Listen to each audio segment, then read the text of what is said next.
At its most basic level, a discourse community is a group of people who share a goal and their communication or discourse is centered around achieving that goal. However, not all groups of people can be considered discourse communities. According to John Swales, there are 6 characteristics that define a discourse community. Before we discuss those, it's important to note that you are all a part of different discourse communities already, both formal and informal. Formal discourse communities can be workplaces, academic groups, or professional organizations. For example, teachers at a school, doctors and nurses working at a medical practice, or business executives. Informal discourse communities can be social media groups, online gaming communities, or sports teams and fitness groups. Understanding the characteristics of different discourse communities can help us know how to act and write appropriately for different contexts and situations. Now, on to the 6 characteristics. These are covered in the last few pages of your reading if you want to reference them.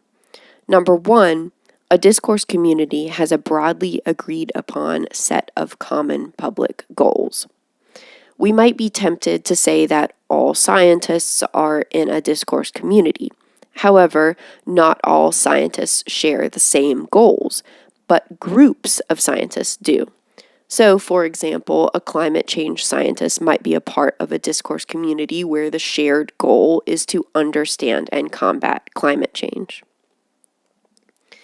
Number 2, a discourse community has mechanisms of intercommunication among its members. This means that to be a part of a discourse community, members must communicate or talk with one another in some way. This communication can be spoken or written, and it can be formal or informal.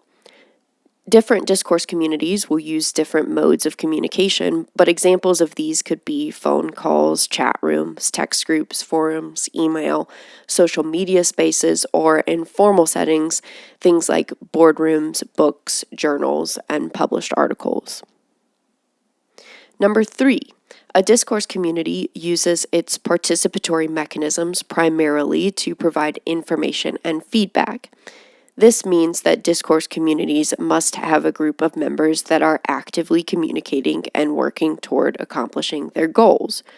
For example, if you sign up for a club email list at Club Expo and you receive the emails but you never respond, show up at the meetings, or interact with other members, then you are not a member of that community. There has to be enough members that do, or that community falls apart. Number 4, a discourse community utilizes and hence possesses one or more genres in the communicative furtherance of its aims. In this context, a genre can be considered a text that is unique in some way to your community. For example, teachers use and create lesson plans. Business executives use and create feasibility reports. Academic researchers use and create scholarly articles. Athletic trainers use and create treatment logs. These also exist in informal communities. Skincare enthusiasts use makeup tutorials. Quilters make and share sewing patterns. Sports bettors create and read score sheets. Genres of writing exist to fill the needs of different discourse communities. This is why there is usually a learning curve for writing in different genres. Number 5, in addition to owning genres, a discourse community has acquired some specific lexis. This means that discourse communities usually have some jargon or terminology that people outside of that community wouldn't recognize or understand. In business-related communities, people might use words like ROI, benchmarking, CAPEX, which means capital expenditure, or cash flow. In educational communities, you might hear words like IEP, accreditation, blended learning, or Common Core. Number 6, a discourse community has a threshold level of members with a suitable degree of relevant content and discursal expertise. A discourse community has to have a minimum amount of people with a minimum amount of knowledge about the discourse. In other words, if it's just you and two other people, it might not count as a discourse community. There also has to be a number of both novices and experts for a discourse community to survive. So members must have a way of progressing from beginner to expert in order to keep the community going. Imagine if our political system consisted only of students from Political Science 1100. That's an exaggerated example, but you get my point.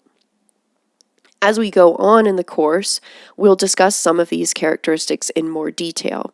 For right now, think about some of the communities that you are a part of and try to figure out if and how they meet these characteristics in order to be considered a discourse community.